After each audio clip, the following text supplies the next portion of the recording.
Tell Jordan I said hi, I said calmly. My wife's face went white. She thought I didn't know about the affair. Wrong. I knew everything. The hotels, the lies, the money she was stealing. But here's the twist. Jordan isn't just her lover. He's the man who destroyed my life once before. My name is James Hendricks. I'm 49 years old, and I've spent the last 23 years selling luxury real estate in Denver. Houses with mountain views, properties that cost more than most people make in a lifetime. I'm good at reading people and knowing what they want before they say it. Funny how I could see through a client's poker face, but missed what was happening in my own home. It was a Thursday evening when everything shifted. Amanda stood in our bedroom doorway, adjusting her earrings, the diamond studs I bought her for our 20th anniversary.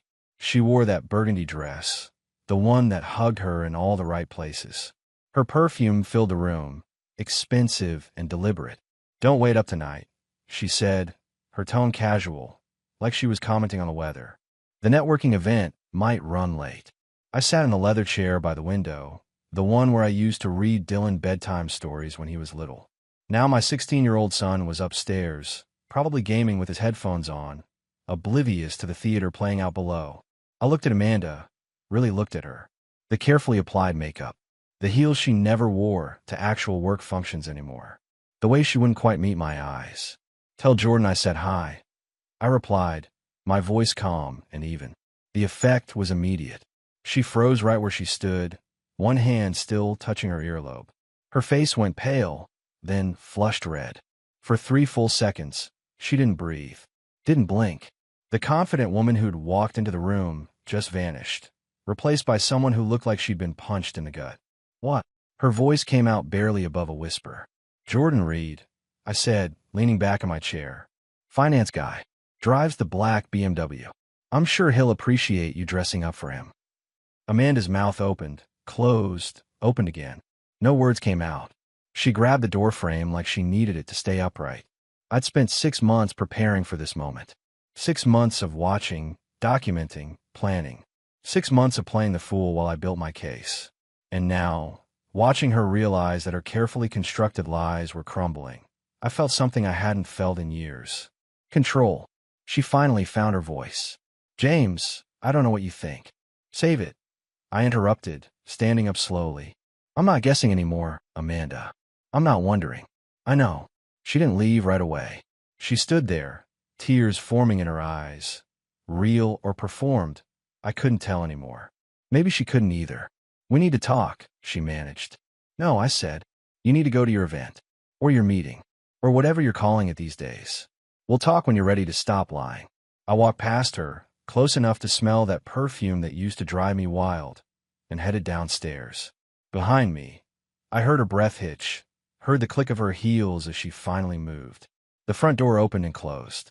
I stood in the kitchen, listening to her car pull out of the driveway, and allowed myself one moment, just one, to feel the weight of what I'd just done. Then I walked to my office and opened the file labeled Property Assessment. Inside were 6 months of evidence. And tonight was just the beginning. The folder had started as a hunch. Now it was a weapon. I sat in my home office, the one Amanda never entered because she said it smelled like old paper and coffee, and opened my laptop. The screen glowed in the darkness. It was past midnight. She still wasn't home. 6 months ago, I'd been organizing our taxes when I noticed something odd. A credit card statement with charges I didn't recognize. Restaurants I'd never been to. A hotel in Boulder, just an hour away.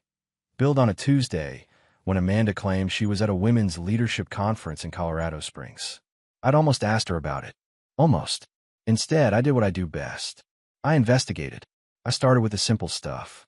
Checked the cell phone records on our family plan. Amanda's usage had spiked. Hundreds of texts to a number I didn't recognize. The calls always came during her late meetings or my business trips. I ran the number through a reverse lookup service. Jordan Reed, age 41, vice president at Summit Financial Group. Then I remembered him. We'd met at a charity gala 2 years ago.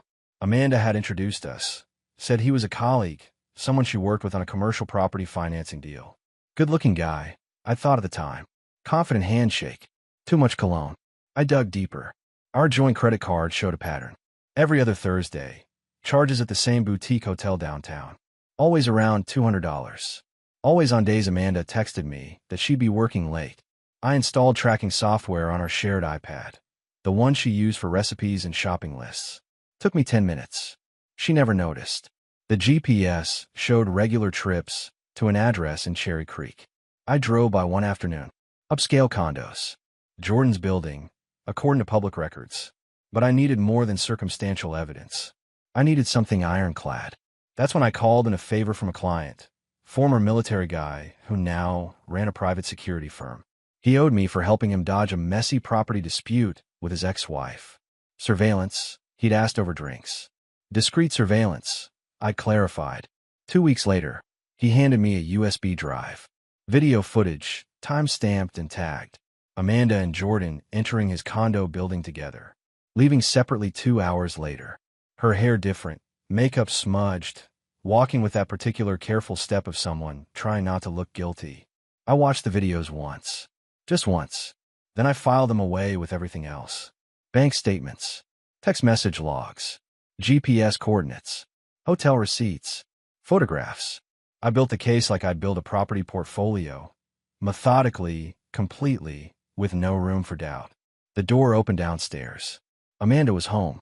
I heard her heels on the hardwood, heard her pause in the kitchen, probably pouring herself wine, trying to calm her nerves after tonight's confrontation. I saved my work, encrypted the files, and backed everything up to 3 separate cloud accounts.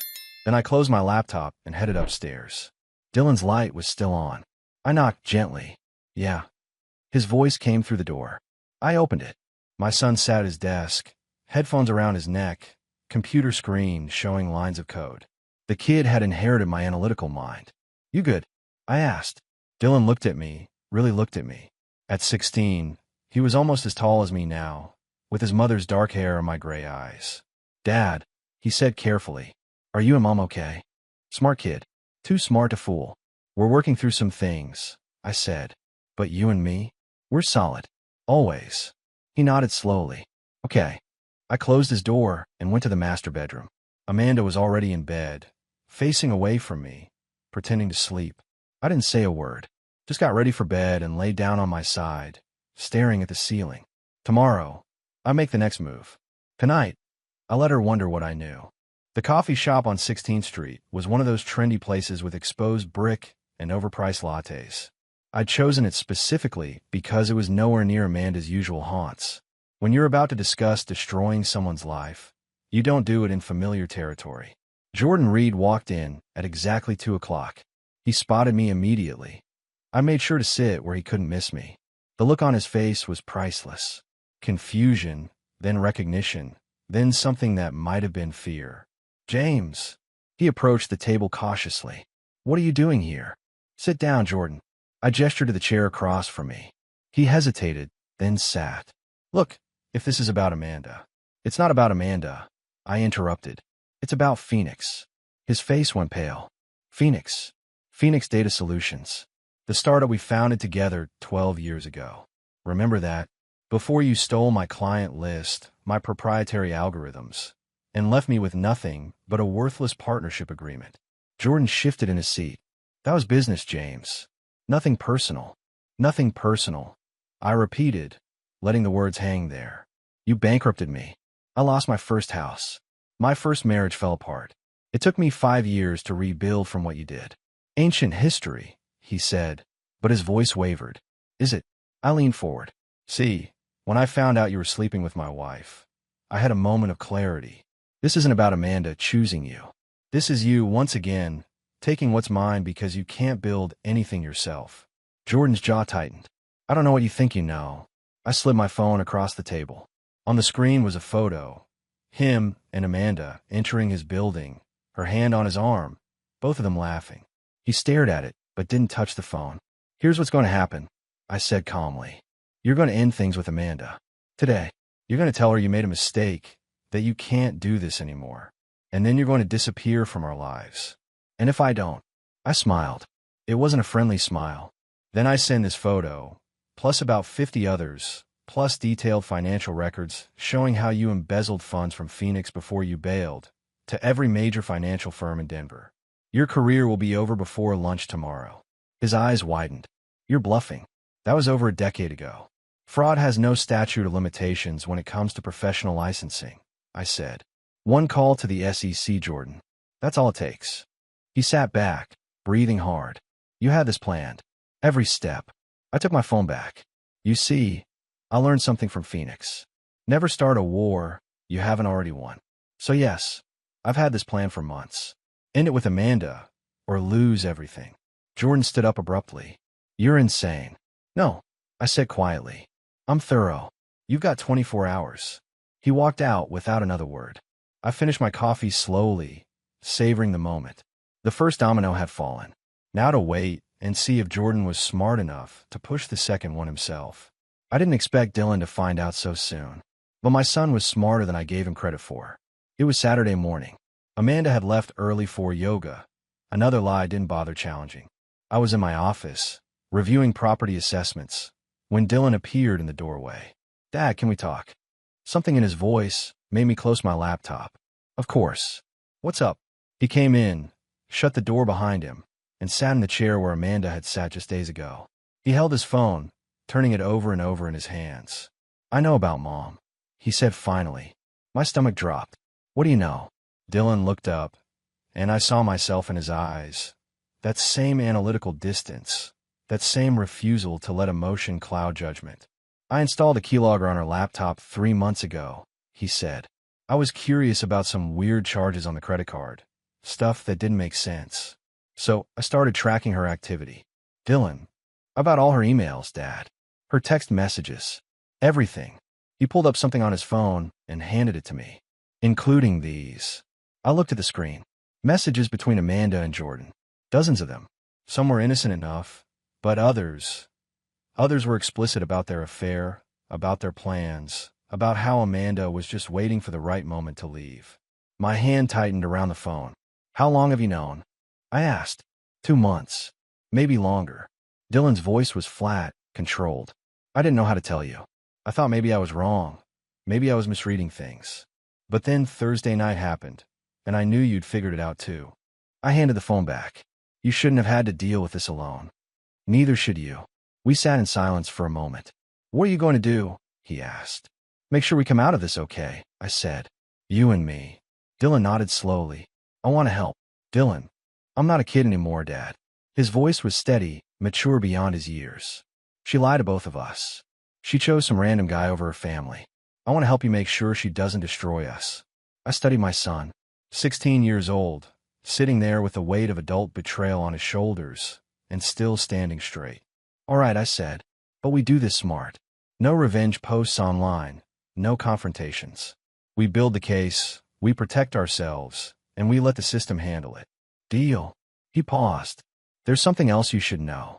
What? Jordan's married. Has been for 8 years. I found his wife's Facebook page. She's got 2 kids.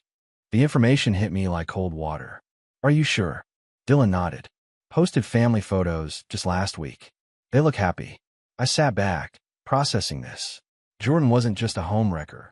He was a serial cheater, lying to multiple families. Can you send me everything you've got? I asked. Already did. Check your encrypted email. I pulled on my laptop and found the message. Dozens of files, meticulously organized and labeled. Screenshots, message logs, metadata. You're good at this, I said. I learned from the best. He stood up. Dad, I choose you. Whatever happens with Mom, I want you to know that. Those words hit harder than anything else in this entire mess. I stood and pulled my son into a hug. I've got you, I said, no matter what. When he left, I opened the files he'd sent. Dylan had given me more ammunition than I'd gathered in 6 months. Jordan had 24 hours to end things. But now I had something better, leverage over both of them. 3 days after my conversation with Jordan, he showed up in my office unannounced. My assistant buzzed me, sounding nervous. Mr. Hendricks, there's a Jordan Reed here to see you. He doesn't have an appointment. I smiled. Send him in. Jordan walked in looking like he hadn't slept in days. His suit was wrinkled, his tie loose, and there were dark circles under his eyes. James, he said, closing the door behind him. We need to talk. I gestured to the chair across from my desk. I'm listening. He sat down heavily, rubbing his face. I can't end things with Amanda. She won't let me. Won't let you. I raised an eyebrow. That's interesting phrasing. I tried, Jordan said. I called her Friday night, told her we needed to stop. She freaked out, said she'd tell my wife everything if I walked away. Now, that was a development I hadn't anticipated. So you're both trapped. I'm serious, James. This has gotten out of control. He leaned forward. Look, I know what I did to you in Phoenix was wrong. I've regretted it for years. And now this thing with Amanda, it started as just, I don't know, excitement. But it's turned into something toxic. You should have thought about that before sleeping with my wife. I know. He put his head in his hands. What if I gave you money? Enough to make this go away quietly. You divorce Amanda, I disappear, and nobody has to know the details. I leaned back in my chair, studying him. How much? $750,000. The number hung in the air between us. That was real money. Enough to set up Dylan's college fund completely. Enough to buy a second property outright. Enough to start fresh without financial worry. You have that kind of cash lying around? I asked. I can liquidate some investments. It'll take a week, maybe two. I'll let the silence stretch out, watching Jordan squirm. This was a test, I realized. Not for him, for me. Would I take the easy path? The money would solve a lot of problems. I could divorce Amanda quietly, rebuild my life, give Dylan stability. But it would mean letting them both off the hook. It would mean Jordan got to pay his way out of consequences again, just like he did with Phoenix. No, I said finally. Jordan's head snapped up. What? I said no. I don't want your money, Jordan. I want justice. I want everyone to know what you both did. I want Amanda to face the consequences of her choices, and I want you to answer for yours. You're making a mistake, he said, his voice taking on an edge. That money could change your life. My life's already changed. I stood up. And unlike you, I don't think everything can be bought. Get out of my office. Jordan stood slowly. You're going to regret this. Maybe. But at least I'll be able to look at myself in the mirror. After he left, I sat back down and pulled out my phone. Recorded the entire conversation on my smartwatch. Every word, every offer, every threat. Dylan had taught me well. Dylan came to me on a Tuesday evening with his laptop and a look of grim determination. Dad, I need to show you something. We sat in my office, and he pulled up a document. I wrote this, he said. It's an essay about what Mom did, about what it's like watching your family fall apart because one person couldn't keep their promises. I read the first paragraph, and my throat tightened. Dylan had written it from the perspective of a child of infidelity. Raw, honest, painful. He described finding out about the affair, the betrayal, the confusion. He never mentioned names, but anyone who knew our family would recognize the situation. This is powerful, I said. But Dylan, I want to publish it, he interrupted. Anonymously. There's this platform where people share their stories. It gets millions of views. I think people need to hear this. Your mother will know it's about her. Good. His jaw set stubbornly. She should know how this feels. She should know that her choices affected more than just you. I looked at my son, my 16-year-old son who'd been forced to grow up too fast, who'd had to watch his mother destroy their family from the inside. Are you sure about this? I asked. Once it's out there, you can't take it back. I'm sure. I talked to a lawyer online.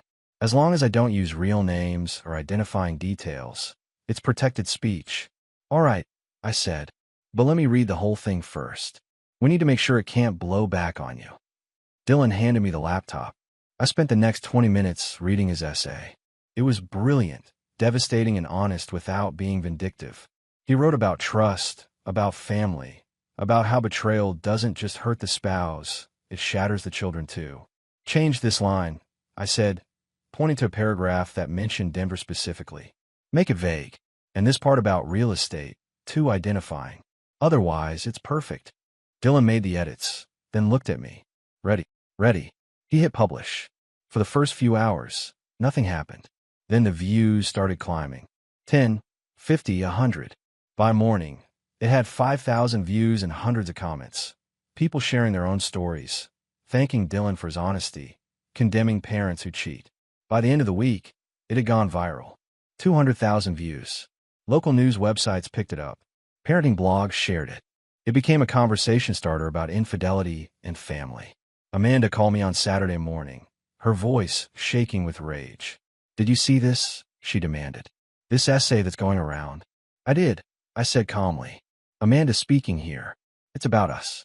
Someone wrote about our family. Is it? I kept my voice neutral. Funny. I didn't see our names anywhere. James, don't play games. Whoever wrote this knows details about our life. Maybe, I said, or maybe infidelity is so common that thousands of families have similar stories. Either way, what do you want me to do about it? She was silent for a long moment. Did you write it? No. Did you have someone else write it? Amanda, I've got a property showing in 10 minutes. Was there something specific you needed? She hung up without answering. Dylan appeared in my doorway. She called you too? Yeah. She's panicking. Good. Dylan smiled. Not his usual warm smile, but something harder, more satisfied. Let her panic. Let her feel what it's like when everyone knows what you did.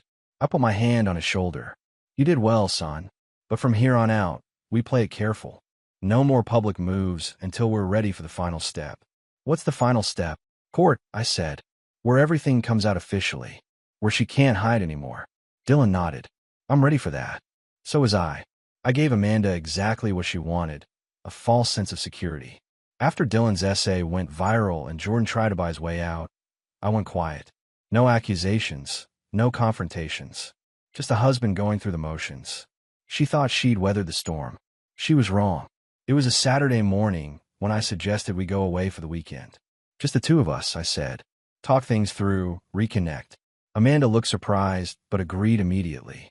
Too immediately. Where were you thinking? She asked, sipping her coffee at the kitchen table. Amanda speaking here. Maybe that cabin in Breckenridge. The one we rented for our 10th anniversary. That sounds nice. She smiled, but it didn't reach her eyes. When? Next weekend. I'll make the reservation. What I didn't tell her was that I had no intention of going to Breckenridge. What I did do was make sure she told Jordan about her plans. Dylan and I had continued monitoring her messages. Sure enough, that afternoon, she texted Jordan. James wants to take me away next weekend. Playing the concerned husband. It's pathetic. Jordan's response. Be careful. He knows more than he's letting on. Amanda. He's too weak to do anything. I've got this under control. Reading those words hurt less than they should have.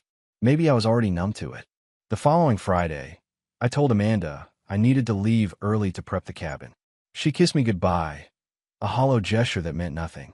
I'll meet you there tonight, she said. Take your time, I replied. I didn't go to Breckenridge. Instead, I drove to Dylan's friend's house where we'd set up a temporary command center. My son had 3 monitors running, tracking Amanda's phone, her car's GPS, and her credit card activity. She's moving, Dylan said, pointing to the screen. But she's not heading to Breckenridge. Where's she going? East, toward the airport. We watched her move across the map. She stopped at Jordan's condo building, stayed for 40 minutes. Then both her car and Jordan started moving together. They're heading to a hotel, Dylan said. The Pinnacle Resort. That's 90 miles from here. I pulled out my phone and made a call to Jason, my twin brother.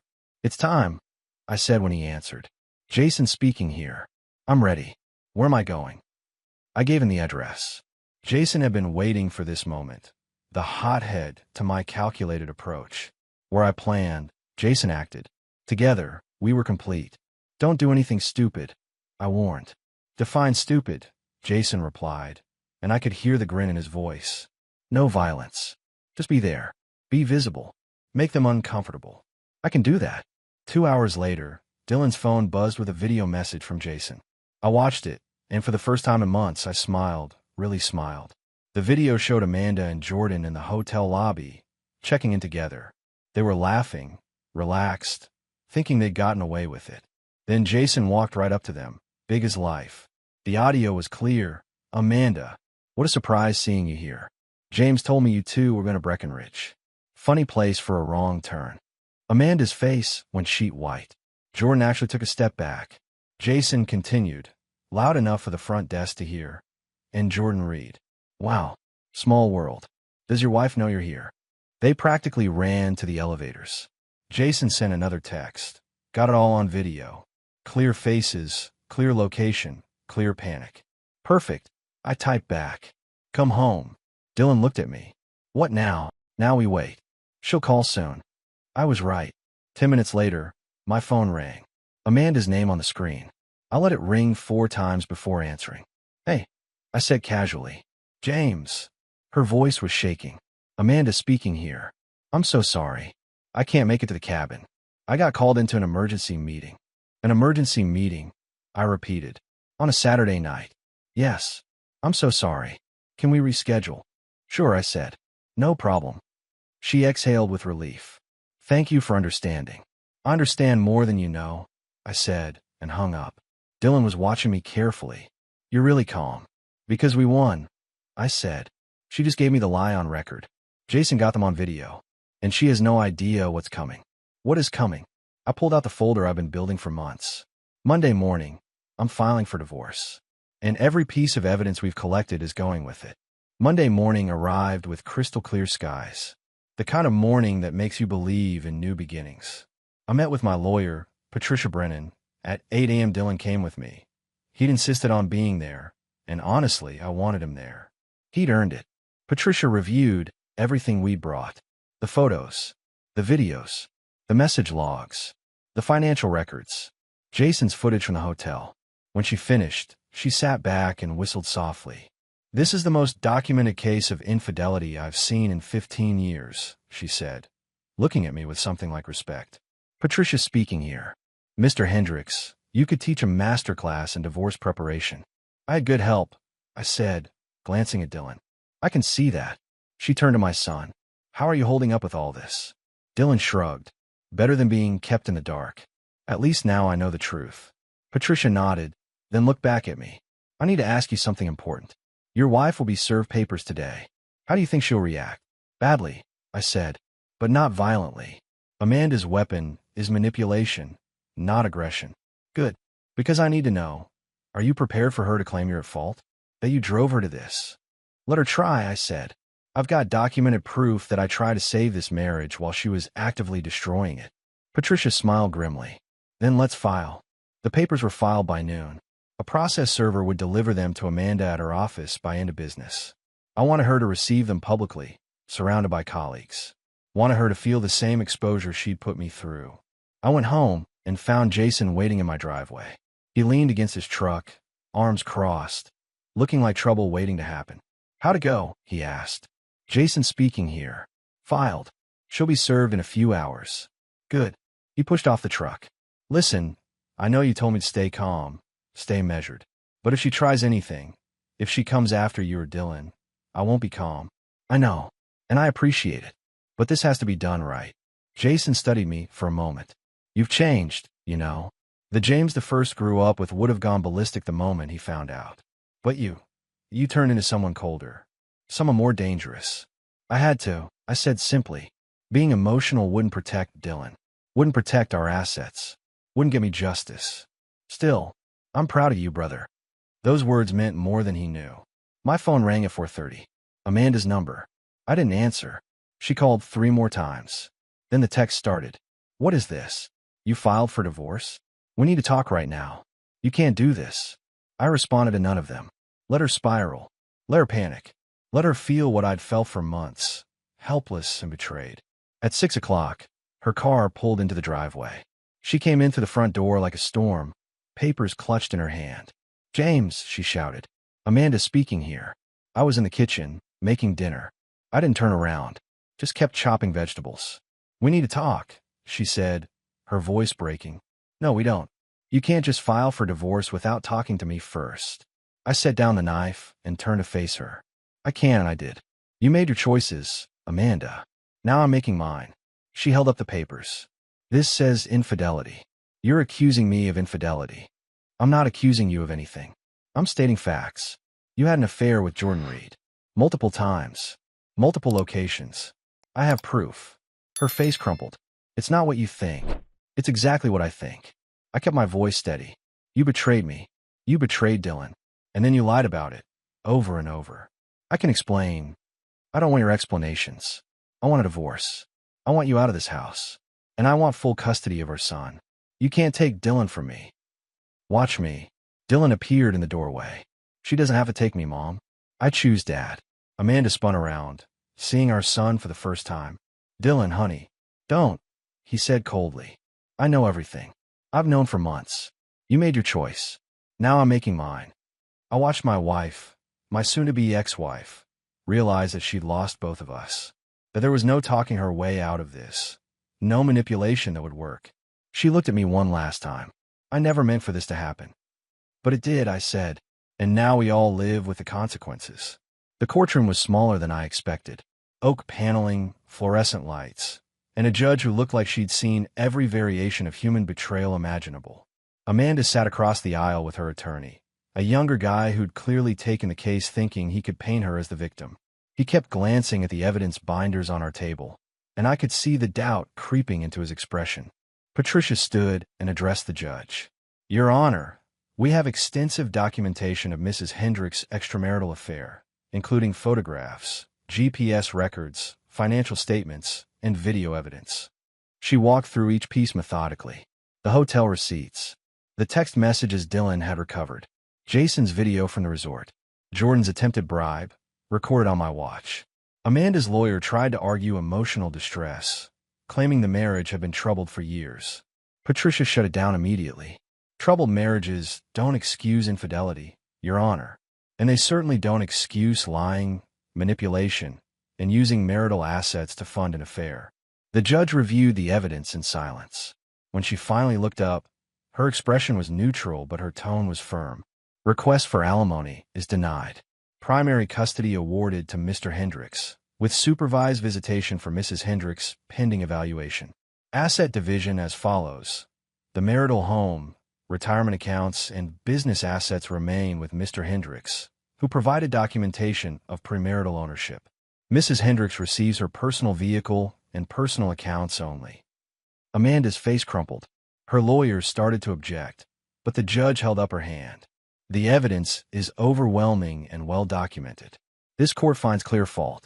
Motion granted. The gavel came down. I felt Dylan's hand on my shoulder. Patricia gathered her papers with quiet satisfaction. Across the aisle, Amanda was crying, but I felt nothing. No satisfaction, no vindication, just relief that it was finally over. We walked out of the courtroom together, Dylan and me, into the bright Colorado sunshine. Is it really done? Dylan asked. It's done, I confirmed. What now? Now we build something better, I said. Just you and me. For months passed before I heard about Jordan and Amanda again. It came from an unexpected source, Jordan's ex-wife, Melissa. She called me one afternoon, introduced herself, and thanked me. For what? I asked, genuinely confused. For exposing who he really was, she said. When I found out about your case, about the evidence you'd gathered, I hired my own investigator. Turns out Amanda wasn't his first affair. There were 3 others over the years. I'm sorry you had to go through that. Don't be. I'm free now, and my kids know the truth. After we hung up, I realized that was the real victory. Not revenge, but truth. The kids knowing the truth. Being free from the lies. Dylan and I had settled into a new rhythm. He'd been accepted to MIT's early admission program for computer science. The kid who'd hacked his mother's phone was going to do great things. Jason came by every Sunday for dinner. He'd met someone, a teacher who appreciated his rough edges and straightforward nature. Watching my brother find happiness gave me hope. As for me, I was rebuilding. Sold 2 major properties last month. Started dating someone new.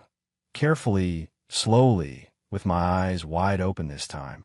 Amanda moved to Boulder, got a job with a smaller firm. She saw Dylan once a month, supervised visits that were awkward but civil. She'd lost everything she'd been chasing, and I think she finally understood what she'd thrown away. One evening, Dylan and I sat on the back deck watching the sunset over the mountains. Dad, he said, do you think you'll ever trust anyone again? I thought about it carefully. I think trust isn't about never being hurt. It's about knowing you can survive if you are. And we survived, didn't we? Yeah, he said. We did. The sun dipped below the peaks, painting the sky in shades of orange and gold. Somewhere out there, Amanda was living with her choices. Jordan was facing his consequences. But here, in this moment, Dylan and I were free. And that was enough.